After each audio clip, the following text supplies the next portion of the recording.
break. It's time to explore the no-no sheets.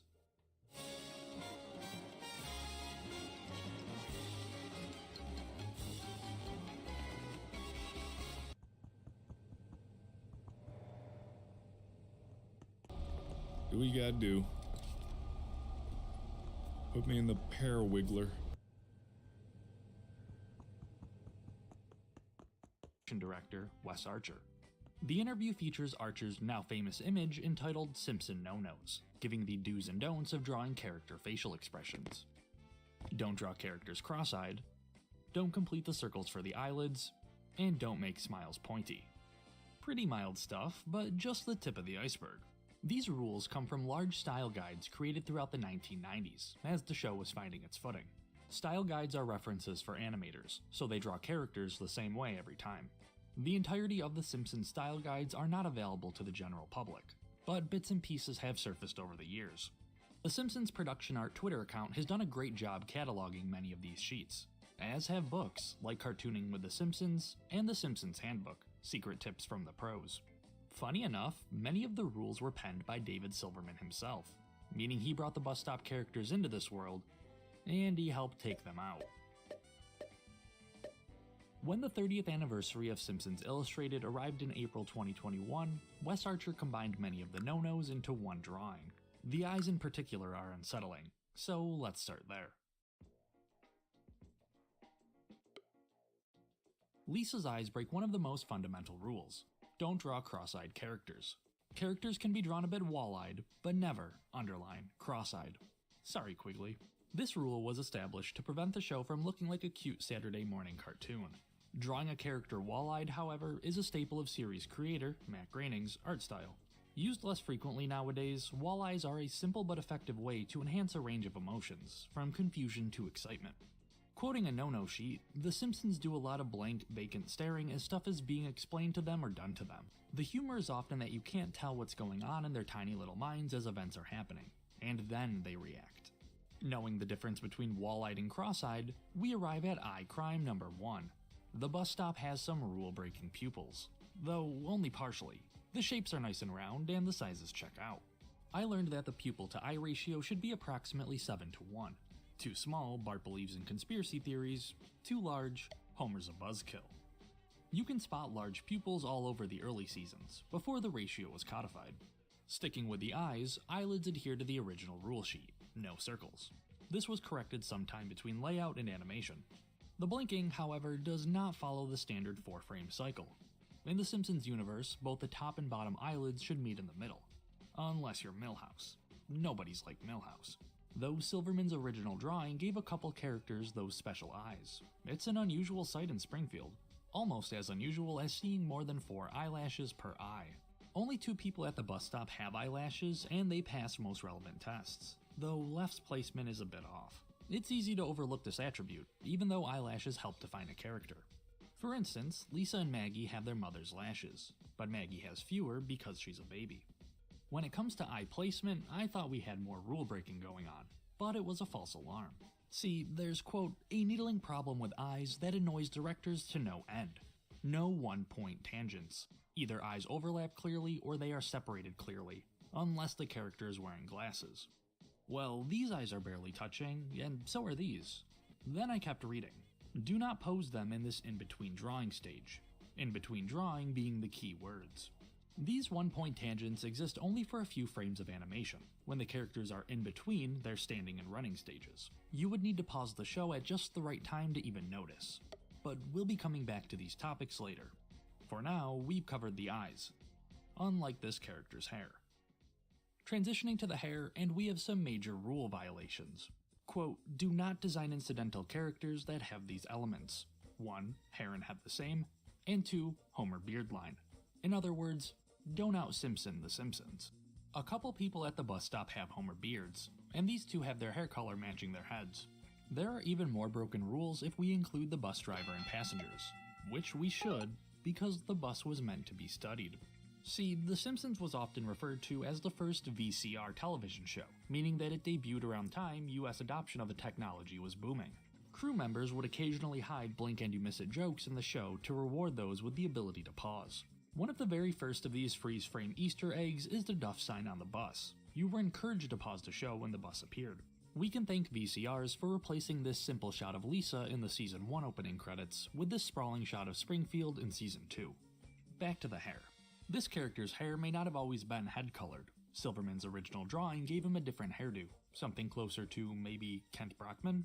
Regardless, the new and improved designs fix any hair issues. Head-colored hair was dyed, and when it comes to facial hair, one character grew a fluffier beard, and the other went with a clean shave, resembling a distant cousin of Barney, perhaps?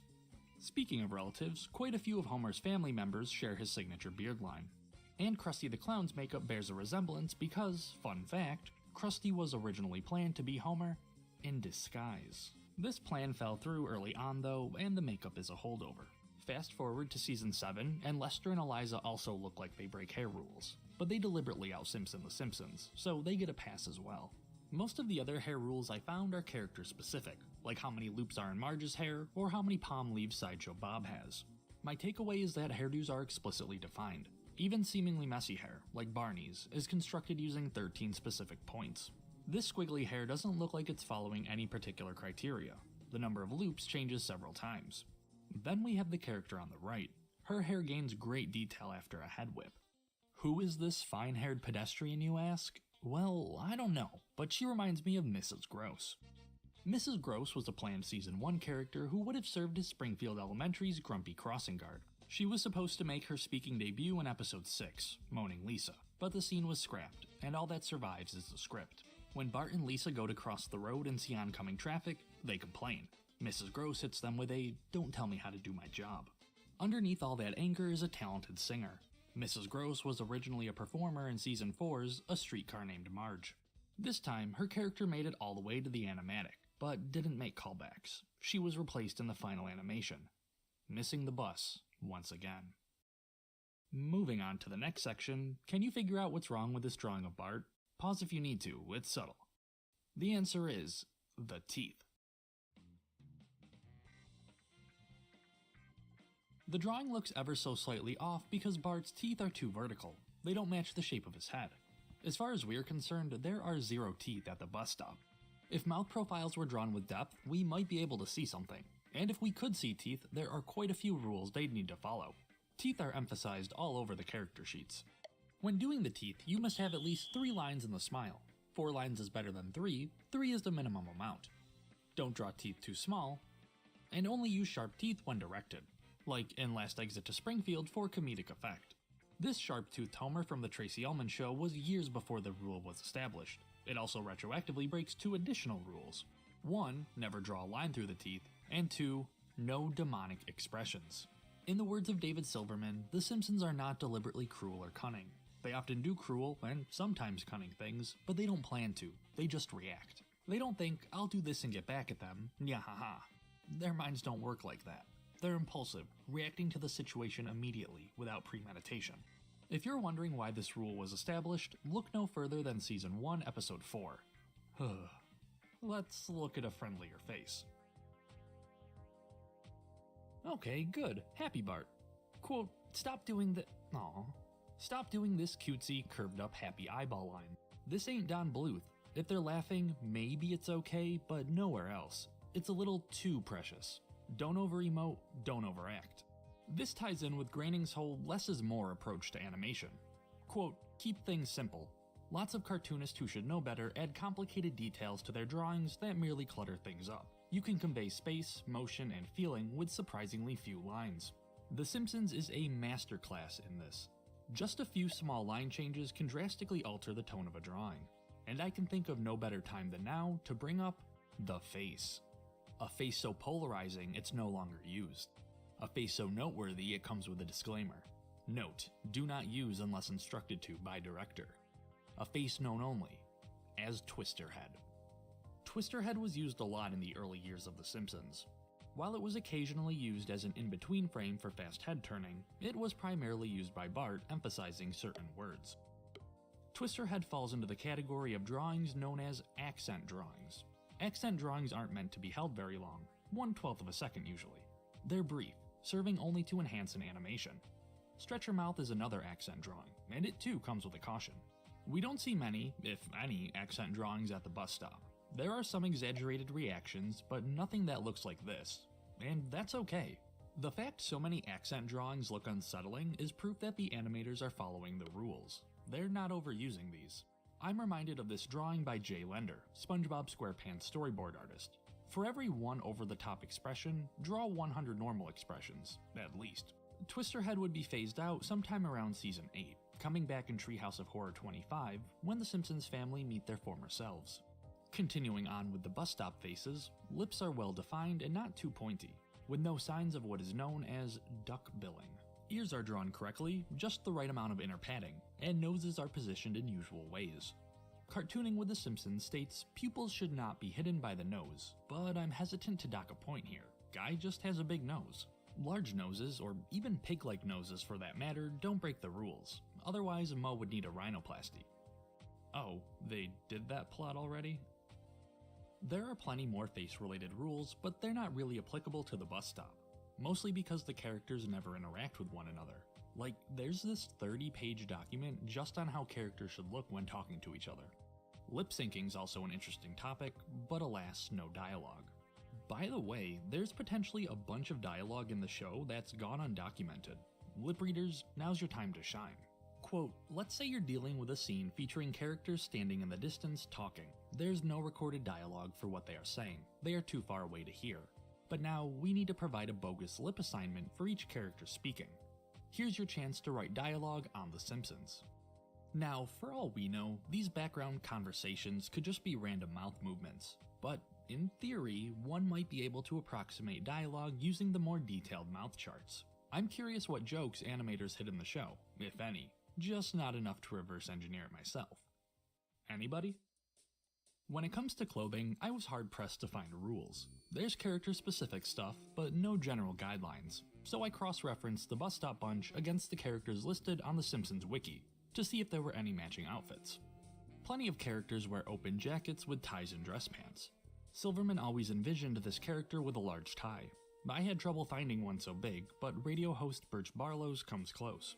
Red dresses and shoes are common in Springfield, as are outfits with ruffles around the neck. This look is a combination of what Smithers, Carl, and Kirk wear. Finding a shirt with buttons laid out precisely like this was surprisingly tricky, but then I found Shelbyville Abe. And lastly, maybe Mrs. Gross. She's hard to clothes shop for. I can find bathrobes and wizard robes that somewhat resemble what she's wearing, but not many characters wear dresses with a throwover.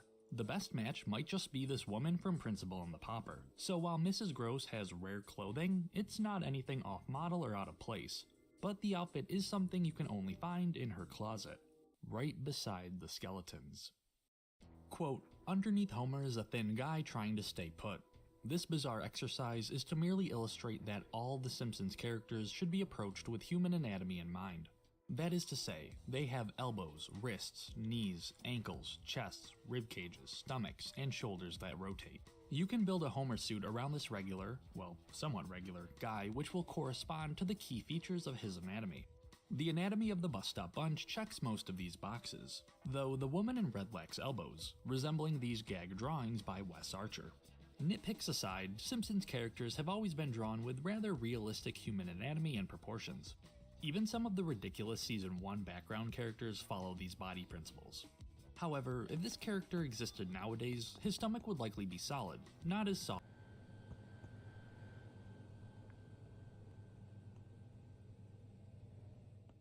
Doubt it. For some reason, you're different.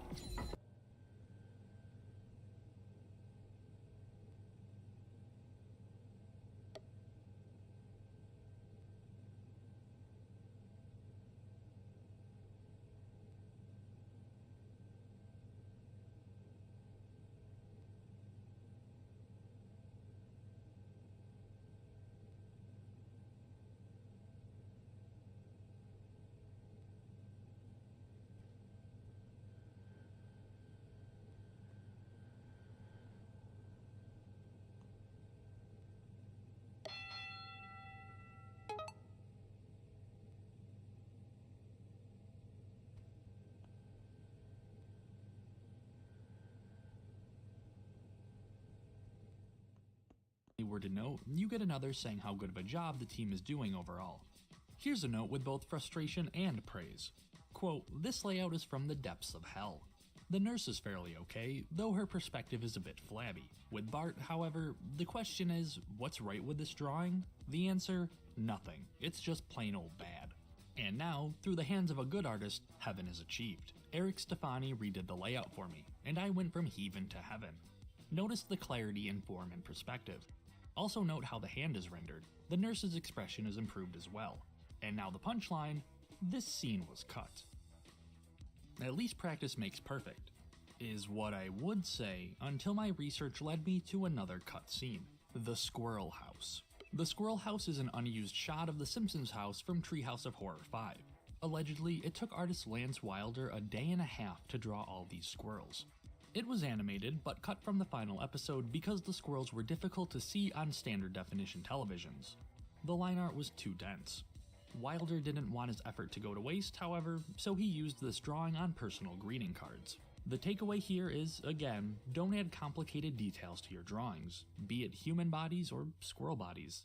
The animators will thank you. Last but not least, let's look at the animation as a whole. Starting with color, we'll refer to this black and white 1989 promotional book. It contains a lot of neat stuff, like a copy of the original Simpsons typeface, the rarely used Simpsons logo, and it gives us the specific Pantone colors of some characters. The iconic yellow matches, and the other colors can be found in the show's usual palette of approximately 200 base colors. The characters' clothing will change tones occasionally, but that's just cell animation for you. Minor blemishes are bound to pop up because each and every one of these frames was hand-painted. How many frames are we looking at? Well, we only get to spend roughly 5 seconds with the Bus Stop Bunch. At 24 frames per second, they're visible on screen for approximately 130 frames of animation. Let's break down what they do during this time. The first 60 or so frames see them posed idly, waiting for the bus. This is an image we should be quite familiar with at this point. Bart skates by, stealing the retro bus stop sign and this guy's buttons. The characters are appalled. Remember in between frames from earlier? Yeah, there aren't any of those here. The characters jump from one pose to another like they've been electrocuted. It's rather jarring for The Simpsons. But credit where credit is due, these poses follow the advice of Simpsons animator Eric Tran, who says that a good pose can be read only as a silhouette, and even without color, some of these characters are clearly surprised. The next 8 frames of animation are great. Kudos to animators Craig Clark and Kevin Petrolak. You can really get a feel of the characters' weight as they collectively lean back in anticipation of darting forward. Some of the 12 principles of animation are on full display here. We have squash and stretch, exaggeration, anticipation, and follow-through. After the lean back, the bunch runs left and our eyes follow them, much to the delight of Simpsons storyboard artist Chris Roman. In Storyboarding the Simpsons Way, Roman shares his tips and tricks of how to successfully compose a Simpsons scene. He gives advice such as, don't cut off heads in the frame, show at least 3 planes in a room, and if 2 scenes happen in the same locale, why break them up? The latter is used a lot during the opening. We transition from Homer, to Bart, to the bus stop, to Marge and Maggie, all without cutting away. There's even a 4th well-hidden cut when the characters run past this tree. They're running down a road different from the one we saw just moments prior. Moses moved into the background to pave way for the road. One side effect of not breaking up this long shot is that our eyes move from left to right, then right to left, then left to right again. It all happens pretty seamlessly, but Season 2 fixes this back and forth by keeping the camera moving the same direction the whole scene. Just an observation. Finally, we have the 8-frame run cycle. It's well animated and is comparable to references. But does it break a rule? The document, Miscellaneous Timing Notes, provides animators detailed information on how to properly time their animations. When animating a crowd of people laughing, note, everyone laughs, but not in unison. Each person should be in a different laugh cycle than the person next to them. When animating a crowd of people clapping, note, everyone claps, but not in unison. Each person should be in a different clap cycle than the person next to them. So, does this mean each person should be in a different run cycle than the person next to them? I couldn't find anything on that. Though, in the context of the bus stop, I believe having the bunch run in unison is a deliberate stylistic choice. These characters exist not as individuals, but rather as a group.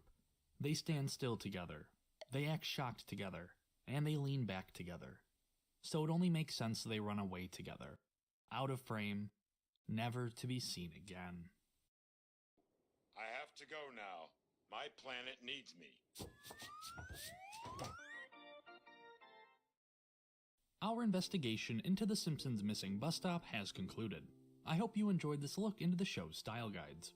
A big thank you to the crew members and fans that made this exploration possible. Their archival efforts cannot be overstated. You might be happy to learn other animated series, like King of the Hill, have their own no-no-sheet equivalents floating around online. When it comes to the bus stop bunch, it's those small, seemingly insignificant details that break the rules. But as we've learned in animation, nothing is insignificant. Every step, every blink, every line is deliberate. It takes the talents of many people to produce just 1 second of Simpsons animation. Rules exist for consistency and higher quality results. And every once in a while, it's okay to break those rules. To quote Matt Groening one last time, "The rules were invented so a lot of professional artists, designers, and animators could make the characters look the same way every time. But I've rarely followed those rules myself. I draw by instinct, and that's how I originally designed the characters, without any rules in mind." Appearing in just 10 Simpsons episodes, the bus stop is something that's tucked away in the corner, yet unforgettable once you notice. A coffee stain on a drawing.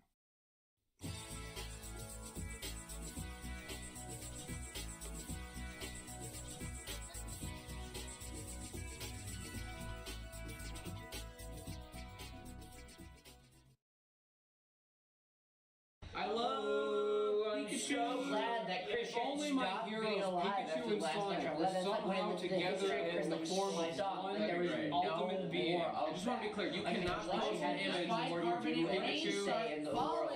Pikachu is not talking to Wouldn't that be the fun? Pikachu is I wish there was a gift on Twitter of Pikachu that I could use.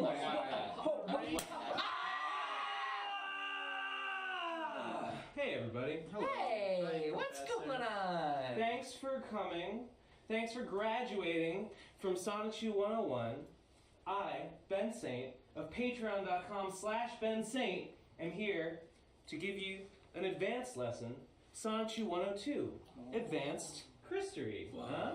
Hey. Huh? Yeah. Yeah. I'm ready. Yeah. Yeah. Let's do it. Let's do it. Get Let's ready. do it. Can I skip class if I know for my doctor? I got the Corona. No! Oh, okay. No! Okay. So if you remember, where's my notebook? Right here. Do you remember? Yeah. So if you remember, all right, I'm not gonna go over. We talked about the first time. Go watch the first lecture if you didn't see it. But as we go, if I mention something that like you don't remember what it was from before, go ahead and raise your hand. Be like, I don't remember what that is. This is bare bones. This is like a very basic skeleton. This is like I've left out a lot here. I'm gonna just be hitting on kind of the main points. I'm gonna try to, but like if you want me to elaborate on anything, go ahead, and I will try and explain it as best I can. Just feel free to interject whenever you want. Did you? I don't remember what Sonichu. Oh God. Okay. Sonichu was when. I'm joking. Okay. Don't explain there was it. a Pikachu Go watch and 101. Sonic Sonichu 101's in the Chaos. description. You should not be watching this if you haven't seen it. Why would you do that? Why would you skip 101? That's right. You fool. You might want to rewatch There's that. literally no reason to watch this first. No reason. Don't do it. You might want to rewatch that. Give that another watch. Go ahead. Is this going to involve general Christery or just Sonichu? No. We'll have to talk about Chris herself, but this is, again, we're going to be going through the comic itself, and I will talk about the author as necessary to explain what the fuck's going on. Okay? Let's do it. All right, Do cool. epic. First, I want to address the elephant in the room, the thing that has plagued me ever since the first lecture came out, and that is addendum. I said Chris worked at Burger King. She worked at Wendy's. You fool. She got fired from Wendy's. I get comments on this all the time. Never darken my doorstep again, commenters. Okay, so last we left, at the end of the last lecture, the last Sonichu that had been released was part of episode 22, Sonichu Christmas, a boring slog of a domestic story of Sonichu, Rose.